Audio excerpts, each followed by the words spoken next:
pamilya at malalapit na kaibigan, nagdiwang ng 29th birthday ang aktor na si Daniel Padilla sa Batangas. At isa nga sa mga lumabas na video ay ang pagkanta ni DJ ng Hinahanap-Hanap Kita, na agad nag-viral sa social media dahil sa hirit ng aktor habang umaawit. Kung ano yan, panoorin sa Showbiz Report na ito.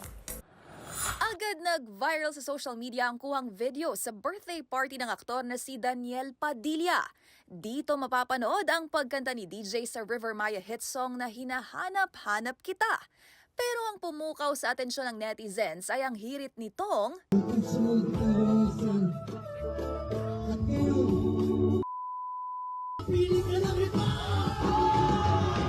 may kapiling ka ng iba.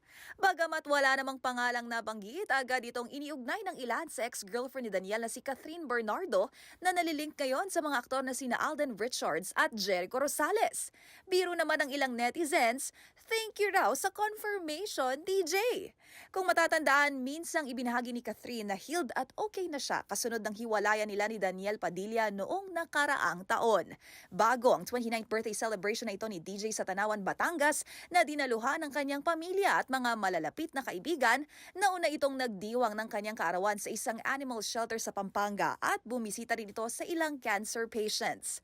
Sa isang IG post naman ng kanyang inang si Carla Estrada, mensaheng pagmamahal na walang kapantay ang kanyang alay para sa kanyang panganay. At sa aming pagbabalik Miss Universe 2015 Pia Words Back, may panibagong achievement. Manatiling nakatutok dito lang sa NBC TV Network News.